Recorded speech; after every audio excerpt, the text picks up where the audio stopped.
आज के इस छोटे सी वीडियो में बात करने वाले हैं बहुत ही इंटरेस्टिंग टॉपिक के बारे में, साथ ही साथ बहुत इम्पोर्टेंट भी है। आप इलेक्ट्रिकल स्टूडेंट हैं तो ऐसे प्रश्न इंट्रो में पूछे जाते हैं।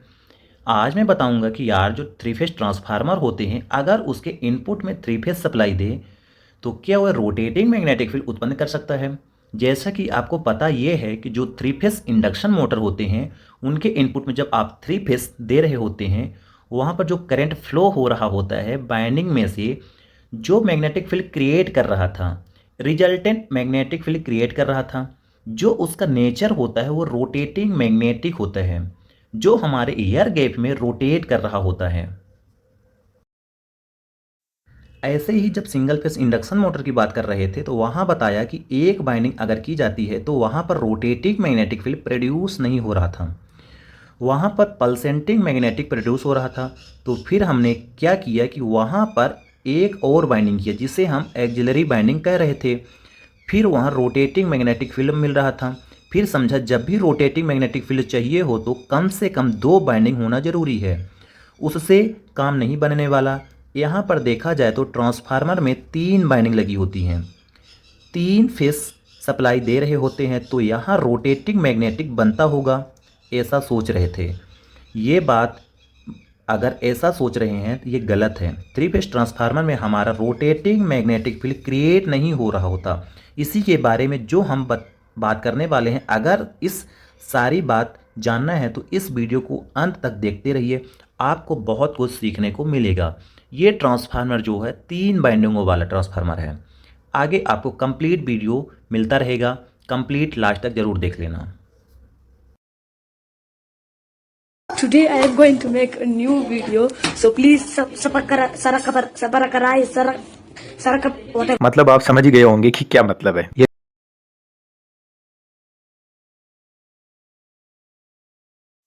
तो आपको समझ में आ ही गया होगा कि इस एक्शन को इस तरीके से पूछा जा सकता है कि भाई इस थ्री फेज ट्रांसफार्मर में हमारा रोटेटिंग मैग्नेटिक फील्ड या आरएमएफ क्यों नहीं उत्पन्न होता।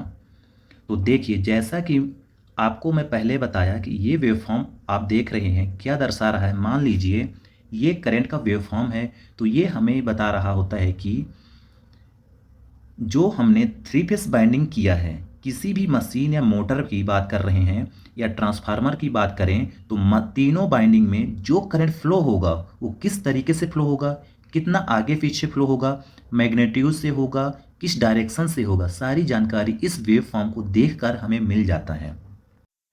और तीनों बाइंडिंग में जो करंट फ्लो हो रहा है 120 डिग्री फेज शिफ्ट में होता है। अब ये फेज शिफ्ट है बहुत बड़ा इंपॉर्टेंट टॉपिक। मैंने आपको सिंगल फेस इंडक्शन मोटर में बताया था, वहाँ पर जब आपने सीलिंग फैन में देखा जो एक कैपेसिटर यूज में ले रहे थे, मैंने आपको ये बताया था कि कैपेसिटर है वो क्या कर रहा था, वो ये कर रहा था कि कैपेसिटर को ऑक्सिलरी बाइंडिंग में लगाया था। मैंने ये कहा था कि जो ऑक्सिलरी बाइंडिंग में करंट फ्लो हो रहा है और जो हमारा मेन बाइंडिंग में करंट फ्लो हो रहा है, तब इस कैपेसिटर लगाने के बाद जब दोनों बाइंडिंग में करंट फ्लो हो रहा है, आपस में 90 डिग्री फेज शिफ्ट में हो जाता है। यानी एक्सिलरी बाइंडिंग का जो करंट था आगे था, हमारा जो मेन बाइंडिंग का करंट था 90 डिग्री पीछे था। समझ रहे हैं, ये जो फेज शिफ्ट है क्रिएट किया, तभी हमारा रोटेटिंग मैग्नेटिक फील्ड क्रिएट हुआ। वहाँ पर थ्री फेज इंडक्शन मोटर की बात करें तो भाई वहाँ पर कैपेसिटर लगाने की ज़रूरत नहीं है, क्योंकि वहाँ पर थ्री फेज सप्लाई इनपुट में दे रहे होते हैं। बाई डिफ़ॉल्ट आपस में 120 फेस डिफरेंस हो रहा है।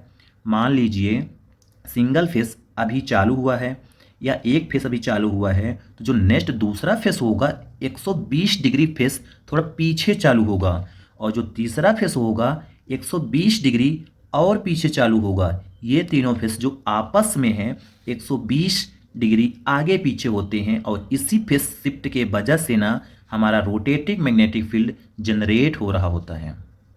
जो ट्रांसफार्मर तीन फेस बाइंडिंग वाला आपस में 120 डिग्री के फेज शिफ्ट में नहीं है, ऐसा नहीं है, वो 120 के फेज शिफ्ट में ही होते हैं। भाई रोटेटिंग मैग्नेटिक फील्ड क्यों नहीं जनरेट हो रहा है, बता दूं आपको। कुछ ऐसा है कि जो रोटेटिंग मैग्नेटिक फील्ड क्रिएट करने के लिए आपको दो कंडीशन सेटिस्फाइड करना बहुत ज़रूरी है। पहला तो ये बता दें कि जो बाइंडिंग में करंट फ्लो हो रहा तो आपस में 120 फेज शिफ्ट में है, पहला कंडीशन।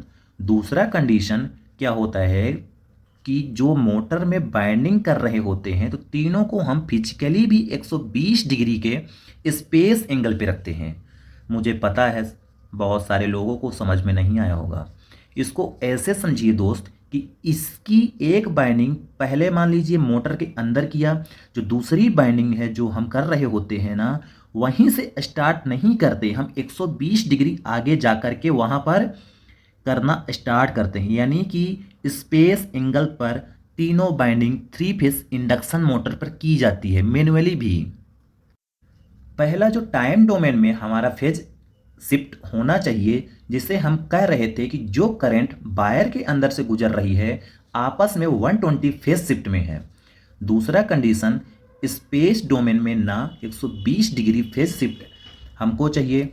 जब दो कंडीशन आपका सर्टिफाइड होता है ना, तभी आपका रोटेटिंग मैग्नेटिक फील्ड क्रिएट होता है। और मोटर के अंदर जो हम दोनों कंडीशन सर्टिफाइड कर रहे होते हैं, सिंगल फेस मोटर की बात करें तो वह 90 का फेस एंगल होता है, और हमारी बाइंडिंग के अंदर जो करंट 90 एंगल का फेस शिफ्ट होता है, तो साथ ही साथ हम जो बाइंडिंग कर रहे होते हैं ना, तो उसको फिजिकली 90 फेस एंगल पर रखते हैं।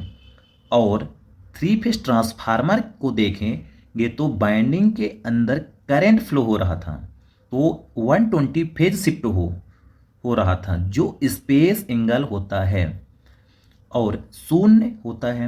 यानी जो 3 फेज ट्रांसफार्मर पे स्पेस एंगल 0 होता है, इसे भी 120 होना चाहिए था अगर हमें रोटेटिंग मैग्नेटिक क्रिएट करना है। तो क्योंकि यहाँ पर स्पेस एंगल शून्य है, तभी ट्रांसफार्मर में रोटेटिंग मैग्नेटिक फील्ड जनरेट नहीं हो रहा है।